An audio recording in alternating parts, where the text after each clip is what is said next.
예, 오늘은 김열주 사주 한번 보겠습니다. 우리가 이 김열주가 평간 묘목을 깔았죠.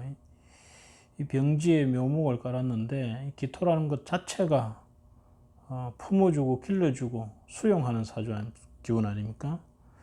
여기에 이 묘목이라는 그죠? 이 알을 깨고 탁 놓은 이 생명들이 자라는 거죠.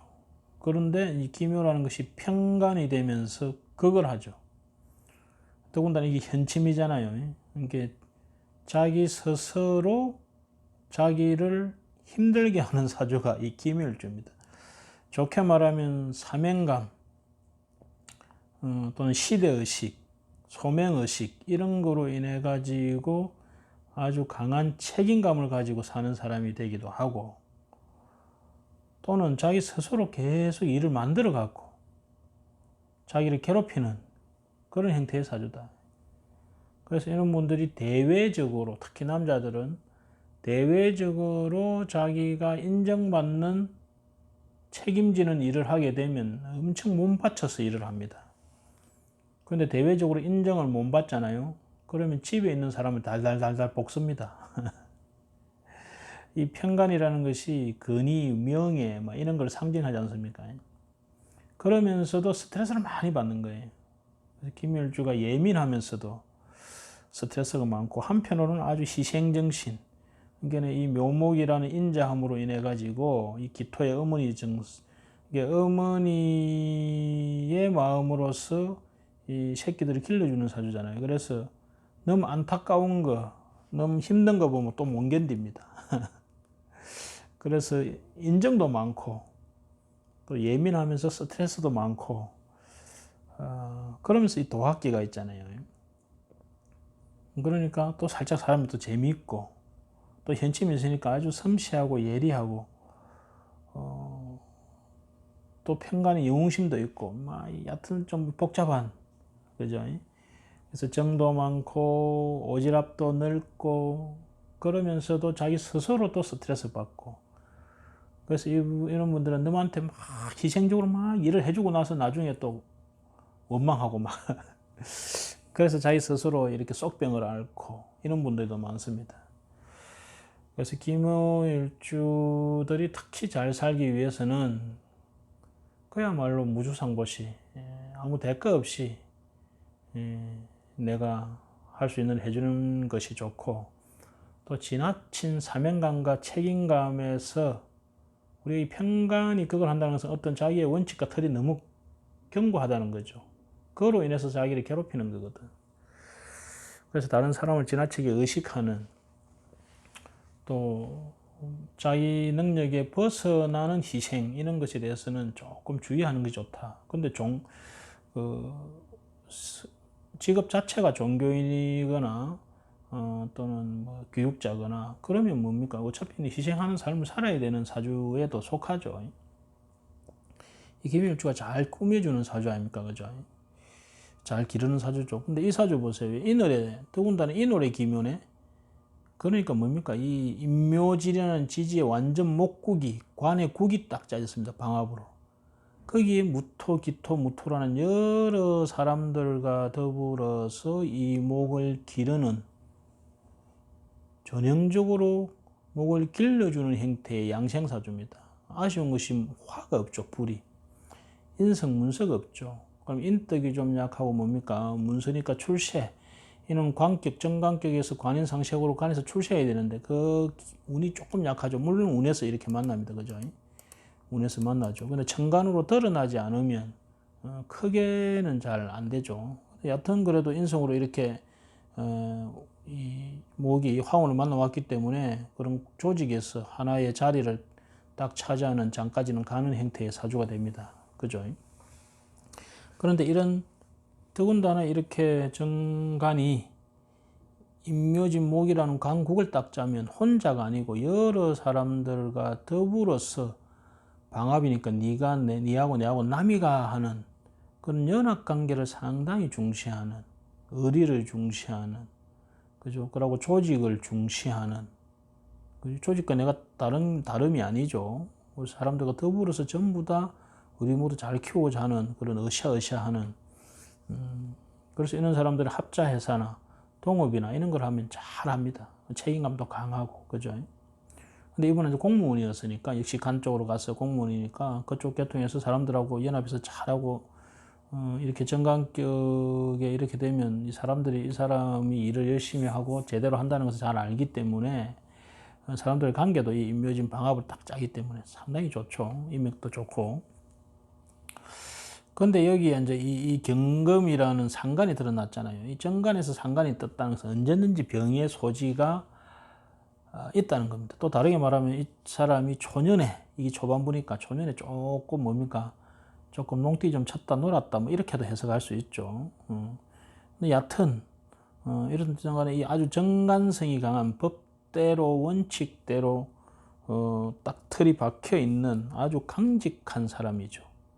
그런데 이 경금 때문에 한 번씩 엉뚱한 행동을 하거나 그런 사람이 옆에 딱 있습니다. 이런 사람 사고치는 아래 사람이 딱 있게 돼 있죠. 이런 분들은. 그럼 이것을 통제하는 이 화가 딱 드러나면 문제가 전혀 없는데 이 화가 없죠. 인성이 없죠. 그것이 이 사주의 좀 약점에 해당되기도 합니다. 하여튼 뭐 공무원 생활을 잘 하셨고 뭐 운동학원으로 잘 오셔가지고 특별한 뭐 그 없이 그죠. 잘 오셨습니다. 그래서 오늘 우리가 여기서 딱 배워야 될 것은 뭐냐. 이 정관격에 상관이 딱 나타났을 때 이 상관 경관하는 거 그거를 우리가 집중적으로 봐야 됩니다. 여기 보면 요 인목이 정관에 드러나지 않기 때문에 이 상관하고 싸울 일이 없어요. 그래서 이런 분위기만 항상 있을 뿐이지 또 초년에 약간 이런 사고가 있었지 특별하게 그런 게 없거든요. 그런데 보세요. 57세를 딱 들어가면서 이 간목이 정관이 천간으로 딱 드러납니다. 이리 되면 뭐냐면은 내가 관을 대외적으로 내세우고자 하는 일이 생겨요. 또 그런 일이 거의 생깁니다. 대개 보면. 그러면서 지지에 이 상관이 뿌리가 없었잖아요. 그런데 상관이 신금이라는 록을 딱 가집니다. 이런 거를 우리가 간지결합, 천간과 지지가 딱 이렇게 결합을 하는 거죠. 그러면서 천간, 지지가 전부 다 상간, 경간에 딱 들어갑니다. 이 상간이라는 관을 깨는 강력한 기운이 록으로 넣어서 천간에 드러난 이 정간을 그대로 쳐버립니다. 이 상간, 경간이죠. 그래서 우리가 이 상간, 경간은 위화백단을 해서 온갖 안 좋은 일이 일어난다라고 보잖아요. 그럴 때 천간 기운에 병 하나, 정 하나 딱 떠가 있으면 그 기운이 어느 정도 무마가 됩니다. 그래도 그런 상간, 경간적인 그런 범법적인 또는 간제 12구설에 해당되는 또는 사고에 해당되는 일이 일어납니다. 일어나도 해결이 잘 돼요. 근데 이렇게 없잖아요. 그러면서 이분은 이 관에 대한 자기 아주 강력하고 강직한 원칙이 있는 사람이잖아요. 근데 이분이 퇴직을 하고 실제로 어떤 일이 있었냐 하면은 이분이 퇴직을 하고 나서 공무원 생활을 잘 하셨겠죠. 운도 순행으로 잘 갔으니까. 있었는데 이분이 워낙 인맥이 좋고 그러고 또 의립하고 합으로 잘 엮여 있다 보니까 자기가 퇴직하고 있으니까 이분이 그쪽에 일을 잘하고 하니까 그 관련된 업쪽 지인한테서 와서 이 좀 그 명예이사 뭐 한마디로 바지 사장 같은 거죠. 그거를 맡아달라 이래 된 거예요. 그러니까 이분이 퇴직하고 뭐 그죠. 특히 이 관이 있는 사람들은 뭔가 자기가 사명감이 있는 일, 남에게 주목받는 일, 뭔가 책임지는 일을 해야 또 좋거든요. 그래야 또 내 삶에 만족이 생긴단 말입니다. 너무 심심하면 재미가 없어요. 또 이렇게 관이 강한 사람들은.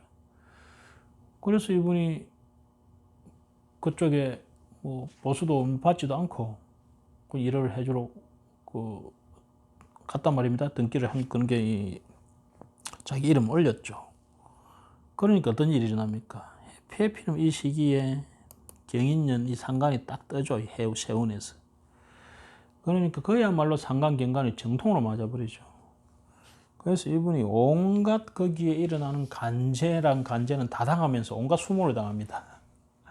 이렇게 정관격에 특히 인목으로 이렇게 관계된 사람들은 어떤 체면이라든지 자기의 위신 이런 걸 중시하는 사람이거든요. 선비기질이 있는 사람 아닙니까? 관이 목이니까. 그런데 이것이 다 깨져버려요. 그러니까 자기가 이때까지 겪지 못한 상황들을 그냥 이 상관경관운에 다 당하는 거죠. 얼마나 황당하겠어요, 본인은. 본인은 보수도 별로 없이 그냥 지인의 부탁에 의해서 그냥 그렇게 몸을 담갔을 뿐인데, 그냥. 그래서 되게 우리가 특히 정관격들이 이렇게 상간경관운은 퇴직하고 나서 보면 이렇게 사기를 당하거나 또는 간제에 덜 얹히거나 전혀 그런 삶을 살지 않았는데 그리 되는 케이스들 우리가 이 상간경관을 종종 봅니다. 진짜 조심해야 됩니다. 그래서 이분이 이 상간경관운을 정통으로 맞아가지고 엄청 큰 곤욕을 치르다가 그게 이제 겨우 무만은 됐죠. 이 자체가. 그래서 특히 이렇게 정관격 분들은 특히 관운이 상관이 딱 있을 때, 관운이 뜰 때, 이때를 특히 조심해야 된다는 것을 한 번 더 우리가 이 사주를 통해서 배울 수 있다.